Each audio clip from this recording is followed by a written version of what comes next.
கர்த்தருடைய பரிசுத்த நாமத்திற்கு மகிமை உண்டாவதாக.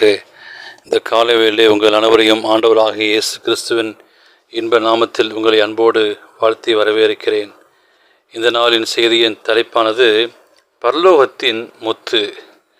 மத்தேயு 13ஆம் அதிகாரம் 45-46 வாசிக்கும் போது, மேலும் பரலோக ராஜ்யம் நல்ல முத்துக்களை தேடுகிற வியாபாரிக்கு ஒப்பாயிருக்கிறது. அவன் விலையுறந்த ஒரு முத்தை கண்டு போய் தனக்குண்ட எல்லாவற்றையும் விற்று அதை கொள்கிறான் என்று சொல்லி நாம் வாசிக்கிறோம். கிறிஸ்து தாமே மாபெரும் விலைமதிப்புள்ள ஒரு முத்து. அவர் ஒரு தூய்மையான வெண்மையான முத்தை போன்ற கிறிஸ்துவின் நீதியிலே ஒரு பழுதும் கரையும் மாபெரும் விலையேற பெற்ற தேவனுடைய ஈவை மனிதனின் எந்த பணியும் மேம்பாடும் அடைய செய்ய முடியாது. அது பழுதற்ற ஒன்றாகும். கிறிஸ்துவிலே ஞானம், அறிவு என்பவர்களாகிய பொக்கிஷமெல்லாம் அடங்கியிருக்கிறது. கொலோசியரிலே நாம் வாசிக்கிறோம், அவர் நமக்கு ஞானமும் நீதியும் பரிசுத்தமும் மீட்புமானவர். அப்போஸ்தலனாகிய பவுல் கொரிந்தியிலே சொல்கிறார், இந்த உலகத்திற்காகவும் வரப்போகும் உலகத்திற்காகவும் மனித ஆத்மாவின் இயக்கங்களையும் தேவைகளையும் திருப்தி செய்யக்கூடிய அனைத்தின் கிறிஸ்துவில் காணப்படுகிறது. நமது மீட்பிலே அத்தகைய வெளியேற பெற்ற முத்து ஆவார். அவருடன் ஒப்பிடும்போது அனைத்து காரியங்களையும் நட்டம் என்று கணக்கிடும். ஊமையிலே முத்தானது ஒரு ஈவாக சுட்டி காட்டப்படவில்லை. தனக்குண்டான எல்லாவற்றையும் கொடுத்து அந்த வியாபாரி அந்த முத்தை விலைக்கு வாங்கினான்.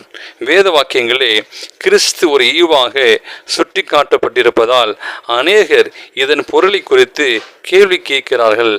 எதையும் ஒதுக்கி வைக்காதபடி தங்களுடைய ஆவி, ஆத்மா, சரீரம் முழுவதையும் தத்தம் செய்வதற்கு மாத்திரமே அவர் ஒரு ஈவாக விளங்குவார். அவர் நம்மிடம் எதிர்பார்க்கும் அனைத்திற்கும் விருப்பமுடன் கீழ்ப்படிந்து வாழத்தக்க நம்மை நாமே அவருக்கு ஒப்படைக்க வேண்டும்.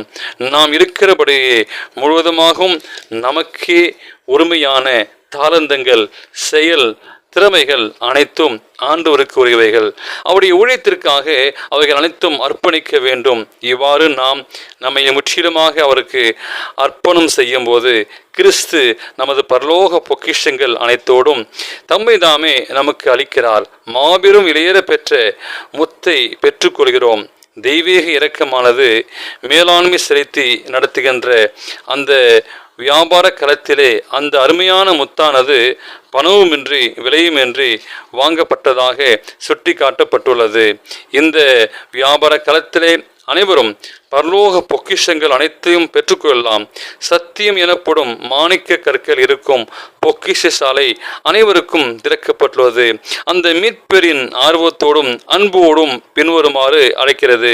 நீ ஐஸ்வர்யனாகும்படிக்கு நெருப்பிலே புடமிடப்பட்ட பொன்னை வாங்கி கொள்ளும்படி உனக்கு ஆலோசனை சொல்கிறேன்.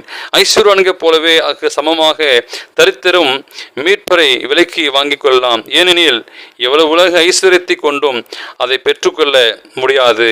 கிறிஸ்துவால் விலைக்கு வாங்கப்பட்ட சொந்த உரிமையை போன்று நாம் முற்றிலுமாய் அர்ப்பணித்து விருப்பமுள்ள கீழ்ப்படுதலால் நான் பெற்றுக்கொள்ளலாம்.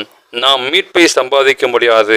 அதற்காக இந்த உலகத்தில் அனைத்தையும் உதறி தள்ளுவது போன்று அதிக ஆர்வம், விடாமுயற்சியும் நாடி தேட வேண்டும். அவன் விழுந்தாலும் தள்ளுண்டு போவதில்லை. கர்த்தர் தமது கையிலே அவனை தாங்குகிறார் என்று சொல்லி சங்கீதத்திலே வாசிக்கிறோம். எனவே அந்த பரலோகத்தின் முத்தை நான் பெற்றுக்கொள்வோம். தேவன் தாமே உங்களை ஆசீர்வதிப்பாராக. ஆமேன்.